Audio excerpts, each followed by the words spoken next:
तो जैसा कि हमने लास्ट वीडियो में चंद्रयान 3 के बारे में देखा था, अब हम देखते हैं आदित्य L1 मिशन के बारे में। तो आदित्य L1 मिशन है जो first space based Indian mission होगा जो स्टडी करेगा सन को। तो इसको हम हैलो ऑर्बिट में रखेंगे, कहाँ पर L1 लैग्रेंज पॉइंट पर, जो कि एक सन अर्थ का सिस्टम है जो कि 1.5 मिलियन किलोमीटर अवे है अर्थ से। इसको लॉन्च किया जाएगा सैटरडे को सितंबर 2 को 11:50 AM पर आंध्र प्रदेश श्रीहरिकोटा से।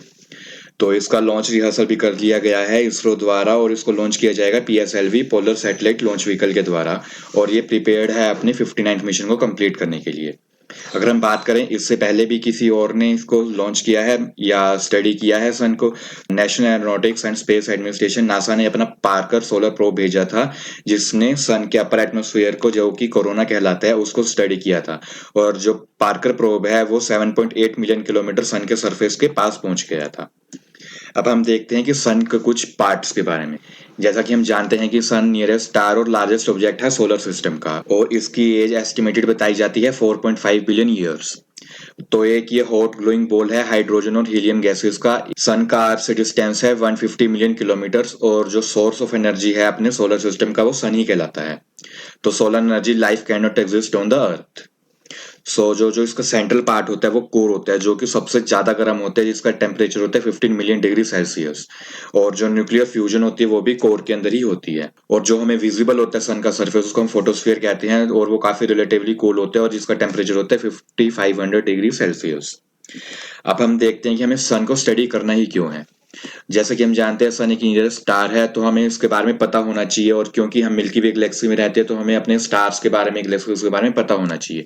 और जो भी इरप्टिव फिनोमिना होते हैं, इमेंस अमाउंट ऑफ एनर्जी निकलती है सोलर सिस्टम से, तो उसके बारे में भी हमें पता होना चाहिए। जैसे कि हमें पता है कि सोलर फ्लेयर्स वगैरह सन से आती हैं, तो जो सोलर फिनोमिना वगैरह होता है जिसकी वजह से अर्थ पे भी डिस्टर्बेंस होती है, तो हमें इसके बारे में पता होना चाहिए, ताकि अगर ऐसा कोई आगे फिनोमिना होता है तो हम उससे बच सकें। क्योंकि सन हमें एक नेचुरल गुड लेबोरेटरी प्रोवाइड करता है जो हमें यह फिनोमिना समझा सके, जो थर्मल और मैग्नेटिक फिनोमिना है, क्योंकि हम जो डायरेक्टली लैब में उसको स्टडी नहीं कर सकते हैं। अब हम देखते हैं थोड़े से आदित्य L1 के फैक्ट्स के बारे में। जैसा कि हमने देखा, आदित्य L1 एक फर्स्ट स्पेस ऑब्जर्वेटरी है इंडिया की जो सन को स्टडी करेगा और L1 पॉइंट पर जाएगा ये। और ये इसको हमें L1 पॉइंट पर भेजने का सबसे बड़ा एडवांटेज यही है क्योंकि इसमें हमें ज्यादा फ्यूल यूज नहीं होगा। ये जैसे जैसे अर्थ मूव करेगी वैसे वैसे ये हमारी सैटेलाइट में मूव करती रहेगी और सन को पूरा टाइम ऑब्जर्व करती रहेगी। और इस स्पेस क्राफ्ट के अंदर हमारे 7 पेलोड्स होंगे जो सारे सरफेस को स्टडी करेंगे, जैसे फोटोस्फीयर, क्रोमोस्फीयर, कोरोना एटसेट्रा। और इसका वेंटेज पॉइंट हमारे पास ये है कि जो 4 पेलोड्स आदित्य L1 के डायरेक्टली सन को व्यू करेंगे, और जो 3 पेलोड्स हैं वो इन सिटू स्टडीज करेंगे इस पार्टिकल्स और फील्ड्स के बारे में एट लैग्रेंज पॉइंट L1 पर। और जो है हमारा आदित्य L1 मिशन है वो ज्यादातर हमें यह भी बताएगा कि जो हमारी प्रॉब्लम्स होती है जैसे coronal heating, coronal mass ejection, pre flare और फ्लेयर एक्टिविटी, उसके डायनामिक फिनोमिना वगैरह, इसको समझने के लिए हमारी बहुत ज्यादा हेल्प भी करेगा।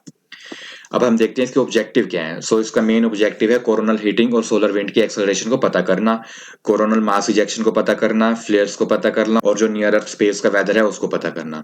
और हमें यह भी पता लगेगा जिससे कपलिंग और डायनेमिक्स कैसे कंप्लीट होती है सोलर एटमोस्फेयर की।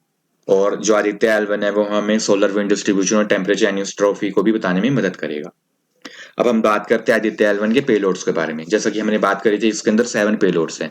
तो इसका फर्स्ट पेलोड है विजिबल एमिशन लाइन कोरोनोग्राफ, जो स्टडी करेगा सोलर कोरोना को और डायनेमिक्स को पता करेगा कोरोनल मास इजेक्शन की। सेकंड है solar ultraviolet imaging telescope suit, और जो ये सूट पेलोड है वो इमेजेस लेगा सोलर फोटोस्फीयर और क्रोमोस्फीयर की और मेजर करेगा solar irradiance in the UV. और थर्ड और फोर्थ पेलोड है वो है हमारा Aditya solar wind particle experiment and plasma analyser package for Aditya. ये स्टडी करेगा सोलर विंड को, एनर्जी आयंस को और एनर्जी डिस्ट्रीब्यूशन को भी। और हमारे फिफ्थ और सिक्स्थ पेलोड है solar energy x ray spectrometer and the high energy L1 orbiter x ray spectrometer, जो स्टडी करेगा एक्सरे फ्लेयर्स को जो सन से आती हैं। और लास्ट हमारा पेलोड है मैग्नेटोमीटर, जो कैपेबल है इंटरप्लैनेटरी मैग्नेटिक फील्ड्स को पता करने में L1 पॉइंट पर। अब हम देखते हैं जो पेलोड्स हैं बनाए किसके द्वारा गए हैं। जैसे VELC को बनाया गया है Indian institute of astrophysics Bangalore द्वारा, सूट को बनाया गया है university centre for astronomy and astrophysics Pune द्वारा, एस्पेक्स को बनाया गया है फिजिकल रिसर्च लेबोरेटरी अहमदाबाद के द्वारा, PAPA पेलोड को बनाया गया है स्पेस फिजिक्स लेबोरेटरी और विक्रम साराभाई स्पेस सेंटर तिरुवनंतपुरम द्वारा, सोलेक्स और हेल्व 1OS को बनाया गया है UR Rao satellite centre Bangalore द्वारा, और जो मैग्नेटोमीटर है उसको बनाया गया है laboratory for electronic optic system Bangalore द्वारा। और जितने पेलोड बनाए गए हैं सारी इसरो की हेल्प के द्वारा बनाए गए हैं। अब हम देखते हैं कि आदित्य L1 की ट्रेजेक्ट्री क्या है। जैसे कि हमें पता है कि जो आदित्य L1 है वो लॉन्च होगा PSLV से from Satish Dhawan space centre Sriharikota से। तो जैसे कि आप देख सकते हैं हमारी अर्थ है, अर्थ से जब हम इसको छोड़ेंगे PSLV द्वारा तो वो ये इलिप्टिकल ऑर्बिट में लो अर्थ ऑर्बिट में घूमने लग जाएगा। जैसे जैसे घूमता रहेगा वैसे वैसे ये मोर इलिप्टिकल होता रहेगा, और जैसे ही ये एस्केप वेलोसिटी को टच करेगा जो कि होती है 11.2 किलोमीटर पर सेकंड, वैसे ही ये अर्थ के ग्रेविटेशनल फोर्स को एग्जिट कर देगा और ये सीधा जाकर अपने एक और ऑर्बिट में चला जाएगा L1 की में। जैसे कि आप देख सकते हैं, as the spacecraft travel towards L1 it will exit the earth's gravitational sphere of influence. खत्म होने के बाद ये L1 के ऑर्बिट में चला जाएगा और ये L1 के अराउंड राउंड घूमने लग जाएगा और फिर L1 पर जाकर टिक जाएगा। जैसा कि आप देख सकते हैं हमारा एक पूरी ट्रेजेक्ट्री दी गई है। अब हम देखते हैं लैग्रेंज पॉइंट होता क्या है। जो लैग्रेंज पॉइंट है एक टाइप का पॉइंट होता है जहां पर सैटेलाइट्स होते हैं वो स्टेबल हो जाती हैं। जैसे कि हमें पता है कि अर्थ है, अर्थ का ग्रेविटेशनल पुल होता है, और ये सन है, सन का ग्रेविटेशनल पुल होता है। तो जो इन दोनों के बीच का सेंटर होगा जहां पर कि ये स्टेबल हो जाए उसको हम लैग्रेंज पॉइंट कह देते हैं। तो हमारे यहाँ पर 5 प्रकार के लैग्रेंज पॉइंट होते हैं जिसमें 3 अनस्टेबल होते हैं, 2 स्टेबल होते हैं। L1 L2 L3 को हम कहते हैं अनस्टेबल, और जो स्टेबल होते हैं वो L4 और L5 होते हैं। तो और जो ये L1 पॉइंट पे अगर हम अपनी सैटेलाइट को प्लेस करते हैं तो ये फ्यूल कंजप्शन को कम कर देती है। क्यों? जैसे जैसे अर्थ मूव करेगी वैसे वैसे ये सैटेलाइट भी मूव करती रहेगी बिना फ्यूल के, क्योंकि ये ग्रेविटेशन की वजह से, अर्थ की ग्रेविटी और सन की ग्रेविटी की वजह से ये भी मूव करता रहेगा और सन को ये 24 घंटे देखता रहेगा। इसकी वजह से हम L1 पॉइंट्स पर ज्यादातर अपनी सैटेलाइट्स को भेजते हैं। तो इससे पहले भी एक L1 पॉइंट्स पर गई हुई है वो सैटेलाइट, वो है solar and heliospheric observatory satellite SOHO, जिसको लॉन्च किया गया था नासा और ESA द्वारा। अब हम देखते हैं क्या आदित्य L1 एनएफ स्टडी करने के लिए सन को, तो आंसर इज नो। हम आंसर अगर नो देते हैं तो हम सारे सैटेलाइट्स के बारे में कह रहे हैं, आदित्य L1 के केस में नहीं।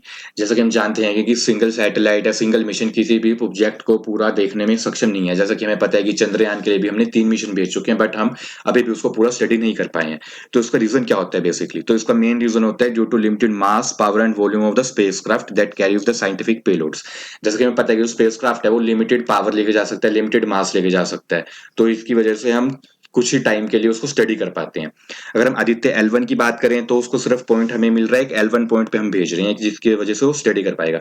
बट हमें पता है कि जो वेरियस फिनोमेना सन के वो मल्टी डायरेक्शनल है, बट हम वो सिर्फ उसको सन को स्टडी कर पाएंगे L1 पॉइंट से। तो जो बाकी का सरफेस एरिया या बाकी डायरेक्शनल डिस्ट्रीब्यूशन ऑफ एनर्जी है तो हम उसको स्टडी नहीं कर पाएंगे।